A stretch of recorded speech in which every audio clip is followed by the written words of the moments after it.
I completed the WWE SUPERSLAM event in Modern Warfare 3, and in all honesty, this is actually one of my favorite events that they brought into the game simply because it actually gives you a operator skin. Don't get me wrong, as much as I love grinding for the camos, whether that be through the XP events or the just straight up challenge events like this one is, I just have fun grinding for camos in this game. That being said, I love when they switch it up and actually let us unlock skins just through us, you know, working for the skins rather than having to whip out our wallet to pay for it like usual over here in the shop. There's only been like, I mean, honestly, I think I can count on one hand how many events that we've actually had in the game where you can unlock skins. Like, we had the kill shot skin back in, what was that, season 1? We had the Bone Ripper skin over in Zombies, which, you know, you can still unlock that one, thankfully, just for completing the first 3 acts of missions over there. And now we have this one, and otherwise, like, yeah, sure, they've had some promotional things, like the Clutch Monster Energy skin for the barbecue operator, but otherwise, yeah, I'm really feel like there's probably been at least a few other things, but outside of the Battle Pass, like, I mean, even then, you have to technically pay for the Battle Pass. When it comes to, like, just free stuff you can actually unlock in the game, there has been a severe lack of it. So, you know, considering the fact that not only did we get a free skin, but a skin that I would say actually looks pretty cool, I'm all here for it. Fun fact about me, for those that don't know, I was actually a huge fan of WWE when I was a kid. Now, granted, in recent years, I haven't watched it as much in recent times, but growing up between the early 2000s into like the early 2010s, yeah, oh my gosh, I was all over it as a kid. Now, to unlock this skin, as I said before, you need to complete the WWE SUPERSLAM event. Now, I completed all of these challenges, well, most of them in multiplayer. We'll get to that. See, the tricky thing with these challenges is you can't actually see what the other challenges were once you unlock them. So I'm just gonna go ahead and rattle off the challenges that I completed because I believe this way of doing things is actually like the easiest way to get it done.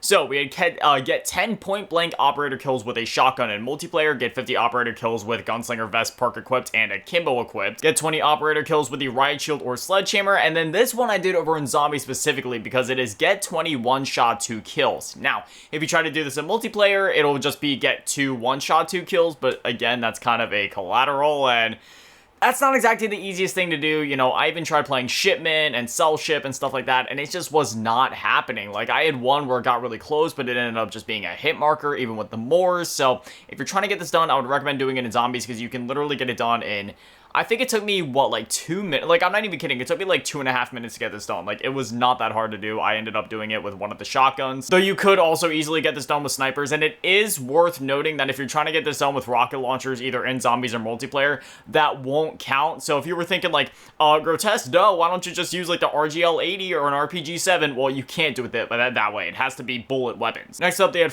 performed 5 executions, which you can literally complete in a minute in the new Slam Deathmatch mode, which we will be checking out later in this video.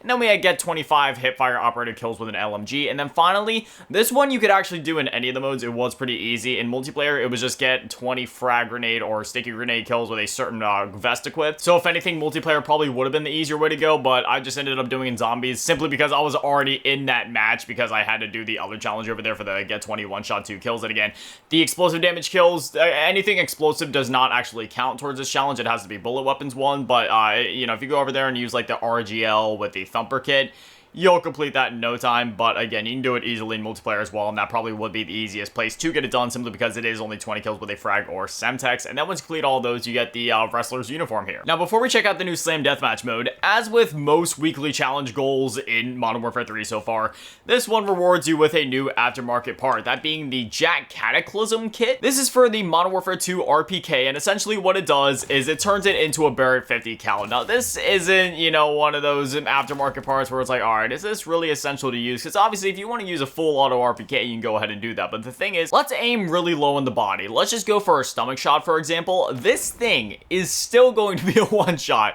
even in the stomach. So yeah, this is pretty overpowered. I'm assuming this would be some sort of low-key meta over in Warzone. I say low-key meta simply because it is an aftermarket part for the RPK from Modern Warfare 2, so it's a little off the radar. But that being said, if you do unlock it, it's definitely going to be mostly a one-shot over multiplayer. And in Warzone, again, I could see this being somewhat of a meta because, as you can see, the fire rate, even without any attachments, like I don't have any attachments on this thing, and it's still rather overpowered. So once you adjust a couple of things, yeah, I'm sure this thing could be even crazier. Anyways, now we're going to go ahead and check out the Slam Deathmatch mode. And essentially what this mode is, you have to shoot enemies with predetermined loadouts to get them down, and then you have to run up and do an execution on them, and doing executions is the only way to actually earn points towards winning the match. One thing I will note is that I feel like the matches go on for just a little too long at this moment, so for every execution that you do, it gives you 3 points towards your team's goal. However, the total goal is 200 points, which in total means your team has to do like 67 executions, which is like 11 executions per player. It's just one of those things where, especially on some of the bigger maps, I just feel like it lasts for a little too long, so maybe if they readjusted it to just be like, I don't know, maybe 150, which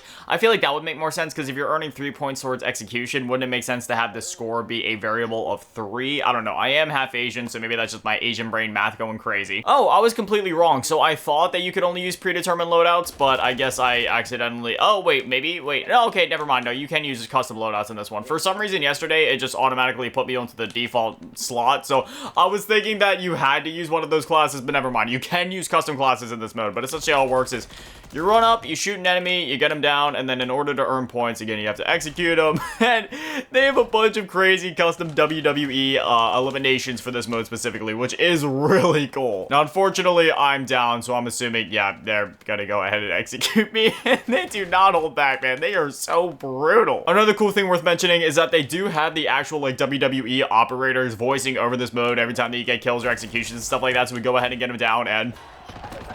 Setting up for the power bomb. Oh, God. It's so good. But again, as I said before, it's one of those things where, like, once you see the executions a couple times, like, you know, you're doing power bombs and, you know, the chair slams and everything like that, so it's cool regardless. It's just one of those things where, again, I feel like the score is just a little too high for this mode at the moment, but, you know, I mean, that doesn't take away from how cool, fun, and quirky the mode is in general, and I'm really glad that Call of Duty has really been trying to diversify the type of modes that they add to the game, whether that be something kind of fun and quirky like this, where it's still kind of like Call of Duty, you know, you still running and shooting, but then you do like WWE executions. And as much as people may try to knock the crossovers in this game as feeding into the idea that Call of Duty is quote-unquote losing its identity, at the end of the day, Call of Duty has always done fun and quirky stuff and has always done crossovers with things outside of Call of Duty. I mean, we even had Snoop Dogg voice operator packs back in Call of Duty Ghosts, for example, in 2013. Not to mention all the Mountain Dew crossovers that they've done over the years and all the other fun, quirky stuff like that. So it's just one of those things where it's like, you know, this is where gaming is at, and I really don't think it's a big deal. Like, yeah, sure, I'm not gonna lie, I've even gone on record before saying that I do miss when things, you know, were a bit more grounded back in, like, the original Modern Warfare 2, or Black Ops 2, or, I mean, you know, even by the time that we got to Black Ops 3, which people look at so fondly, I mean, you gotta remember, we were doing whips, dabs, nays, and all that crazy stuff in that game with all, you know, the stuff in the final circle, and all the emotes, and all the whimsical outfits, and the gingerbread man, and Advanced Warfare, and the Exo Clown. And while, yes, those games weren't technically, like, classic Call of Duty, like some of the OG ones that, you know, like me and many others grew up with, it's still in that classic era that people look back at so fondly. It's just one of those things where I could see an argument to be made either way when it comes to the overall identity of Call of Duty. While I do miss that identity, as I had already said before, I'm willing to just, you know, put all that aside and just simply have fun with the video game. Because at the end of the day, it's a video game, we're all here to have fun, and let's be honest, Call of Duty is just as fun as it's ever been. Especially with these new fun and quirky modes that they're adding, and all these, like, cool events where, you know, for somebody like me, where I like a lot of different type of media, or I'm nostalgic for a lot of different type of media, seeing stuff like Gundam come to the game just, you know, ignites my inner weeb, because I love anime. And in fact, Gundam is one of my favorite anime of all time. And then when they did stuff like The Walking Dead crossover back in Season 2, I mean, The Walking Dead is literally one of my favorite TV shows of all time. But anyway, all that aside, we're on the map 6-star, which this has always been one of my favorite maps that they've added to this game, just because of how, like, bright and vibrant and beautiful it is. Even though summer is slowly and surely coming to a close, it's just, you know, it still gets you in those nice summer vibes, swimming around in the pool. I know I'm supposed to be running around shooting people right now, but I mean, like, come on, they got the swimming mechanics of the game. Let me swim for a minute. I'm not gonna lie to y'all, I really am this simple. Like, this is all I need to be entertained. I'm constantly talking about how, you know, even to this day, I go back and play, like, Atari 2600 games just because I love playing all generations and eras of gaming. So that being said, it doesn't take a lot to entertain me or for me to have fun, and literally just swimming around in this pool in Call of Duty. I mean, like, this is fun to me. I think it's because my dopamine sensors haven't been fried to the same extent that everybody else's has been in this generation with, like, the rise of, like, social media and TikToks and shorts and all that. So, like, I can still enjoy longer form content. I can still enjoy and get enjoyment and fun and have my dopamine sensors go off over simple yet fun things. My attention span is still longer than a goldfish's is, even though I have ADHD. My ADHD has always been a funny thing, though, because a lot of people, you know, they just have attention span issues in general with ADHD when it comes to, like, literally anything. But for me, video games are the one thing where my attention span is just infinite for video games. I can sit there and play for 12 hours straight, and I will not have the desire to, like, and, you know, I mean, I'll be sitting there moving around a good bit, you know, sometimes I kind of get into one of those things, or, you know, I'll kind of switch positions a lot from leaning back in the futon to leaning forward in the futon, just so I can kind of, like, I don't know, I guess, like, move around a bit, or my body just kind of needs that movement every now and again. But other than that, and a couple of other weird, like, ticks and twitches and stuff that I do, I mean, like, my attention span is literally infinite for video games. Again, you know, I can still sit here and grind them for, like, 12 hours straight, and not once will my attention span be swayed, will my thought span be swayed. I'll just be fully immersed in the game and not even think about doing literally anything else. The one thing that I love in this mode is that you're actually invincible while you're trying to do executions, because that's one thing in Call of Duty I gotta say. It's, like, really annoying when you're trying to do an execution and either one of your teammates steals one of your kills or the enemy comes up and shoots you while you're trying to do an elimination. But thankfully in this mode, again, not only are you invincible while you're doing it, but you also have a short invincibility period after you finish the elimination, so you kind of have a chance to, like, run away, regather your bearings, and then get locked onto the next enemy to do another elimination. Oh, he's coming for me. Woods, what did I do to you, man? No, I'm sorry. Ow! You better watch out. You're going to cry, because Grotesque is breaking your back, bitch. I can barely move or do anything. I run in there, and I'm just getting sprayed down immediately. Look at this, dude. They're just all over the place. The saddest part about this is that this is only an LTM, so due to licensing and stuff like that, not only will it not be in the game forever, but once it goes, it'll really just be gone. I'm about to break that back like I broke your mama's last night. The one nice thing is that even if you do get down, you do have an option to revive yourself. Now, granted, if you're actually able to do that, is a bit of a 50-50 chance, but, you know, if you can get back up, then, you know, it's cool. You don't gotta...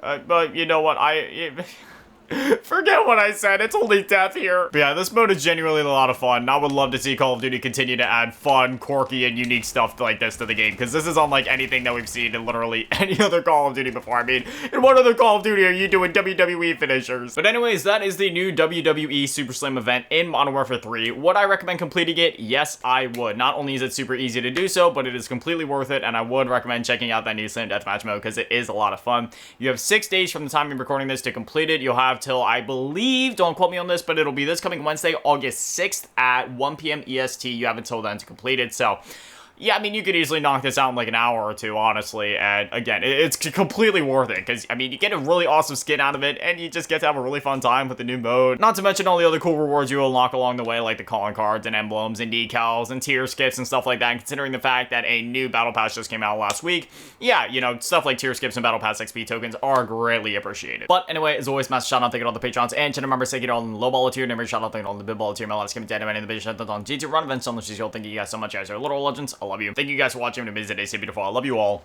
peace.